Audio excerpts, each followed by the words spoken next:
President Trump has just given an interview to the Rupert Murdoch-owned British newspaper The Sun, in which he has confessed that the Trump blimp really works.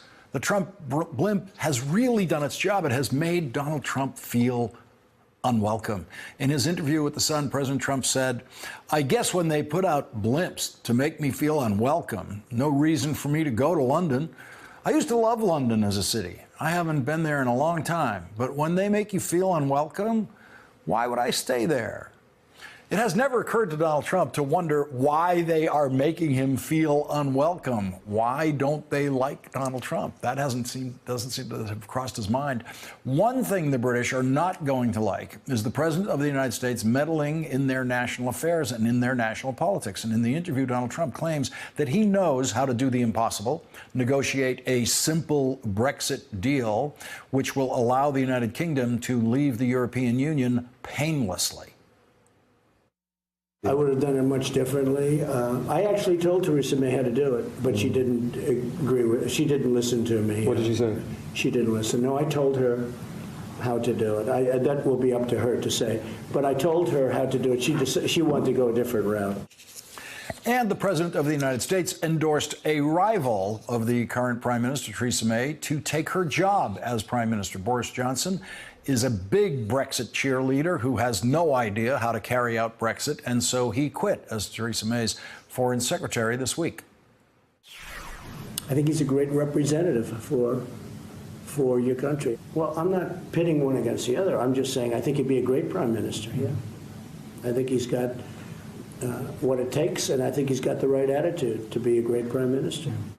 In an editorial about Boris Johnson's resignation entitled "Good Riddance, Boris Johnson," the New York Times detailed some of the lies that Boris Johnson told British voters that convinced them to vote for Brexit without any details of how it would actually work.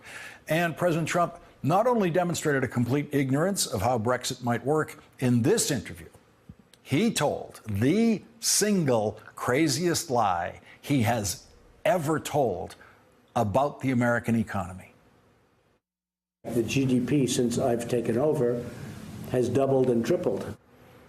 Donald Trump clearly has no idea what GDP is. Gross domestic product is the basic dollar measurement of the size of a country's entire economy. Donald Trump is claiming that the size of the American economy has doubled and tripled in the first year and a half of his presidency. It takes 20 years for the GDP to double and 30 years for the GDP to triple. That's if things are going well. Joining us now is Brian Klaas, a fellow in global politics at the London School of Economics and the co-author of How to Rig an Election. And Eugene Robinson is still with us. And Brian, I want to, before we move on, I just want you to hear one more thing that President Trump said. He doesn't seem to understand why we don't use the word England anymore when we're talking about the United Kingdom. Let's listen to this. You don't hear the word England as much as you should. I miss the name England. You understand that? I miss the name England. I think England is a beautiful name, and you don't hear it very much anymore. Brian, do you want to explain to the President of the United States what happened to England? Well, it's the Act of Union several hundred years ago, in which several countries became the United Kingdom. So England still exists. It's just part of the UK. This entire interview is either insane, insulting, or incendiary. It's insane when he talks about having better poll numbers than Abe Lincoln 7 decades before polling existed. It's insulting when he attacks our closest ally, when her government is already on a cliff's edge and he's giving her a bully's shove towards it. And it's incendiary because the special relationship is now at risk. And this is America's most powerful and important ally. And Trump is insulting them during the state visit, during the visit that has been long in the making. And it's incredibly, incredibly damaging to American security interests, and it just adds on to the international security damage that he did in Brussels in attacking NATO in the past couple days, too. Gene, who else could insult Theresa May and Abraham Lincoln in the same interview? He said about the polling, he said, you know, a poll just came out that I am the most popular person in the history of the Republican Party, 92%. Beating Lincoln, I beat our honest Abe. He then went on in that discussion of the polling to say if they did an honest poll in the United Kingdom that he would do very well. The honest poll shows that in the United Kingdom, Donald Trump has an 11% approval rating, 11%, 67% disapproval rating, and Donald Trump living in his own polling bubble there. Right, hence the blimp, I think. But, you know, Theresa May is not the most sympathetic figure. It really, just the way she became prime minister, the way she has tried to walk this unwalkable path on Brexit.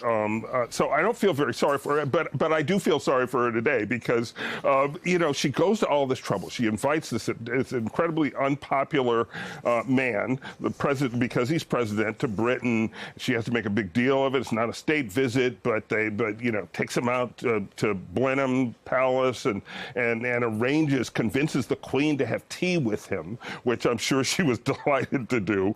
And she goes through all of this, and then he just shivs her in the most sort of vicious way, not only by saying that Boris would be a great prime minister, which he certainly would not, but also by saying that with her way of doing Brexit, which people don't actually like, but her way of doing Brexit, there will be no great U.S.-UK bilateral trade deal, that wouldn't work out. That's the only thing she has going for her. That's the only piece of sort of political capital that she had to try to negotiate this thing her way. And he just pulled that rug completely out from under her. It's just extraordinary. I've never seen anything like it. Brian, will British politics be affected by what the president has to say? And are people in Britain going to believe that Donald Trump has a secret Brexit plan that is easy and simple, and that he's just going to keep it a secret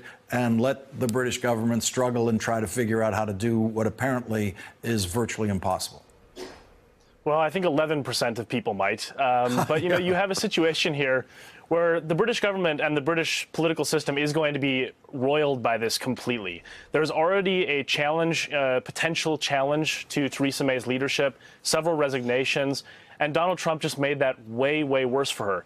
Now, to think about this in context, a British woman died last weekend from a Russian nerve agent poisoning on British soil after an attempted assassination attempt, right? So at that pivotal moment, Donald Trump is trying to push the British government off a cliff into complete disarray. It's our closest, most important ally. 74 years ago in June, we had D-Day, where we worked and fought together with Britain to defeat dictatorial fascism in Europe. And now we have a U.S. president who is not just praising adversarial dictators of the United States, but imposing tariffs on our closest allies and attacking the government of the United Kingdom. It's just amazing reversal. And it's so counterproductive to American interests and to the interests of international security. It is, however, extremely productive for the wish list of Vladimir Putin. And this is effectively the through line of the last several days into Helsinki, is that everything on Putin's wish list is happening because of Donald Trump. What he's wanted for 2 decades is finally coming to fruition, and that should scare people who care about the idea of the West, our values, and also international security that holds the West together and keeps us all safe. Gene Robinson, imagine, if you will, Donald Trump's reaction if Theresa May were to come to the United States and in Washington say that she thinks Elizabeth Warren would make a great president, or she thinks Paul Ryan someday soon would make a great president.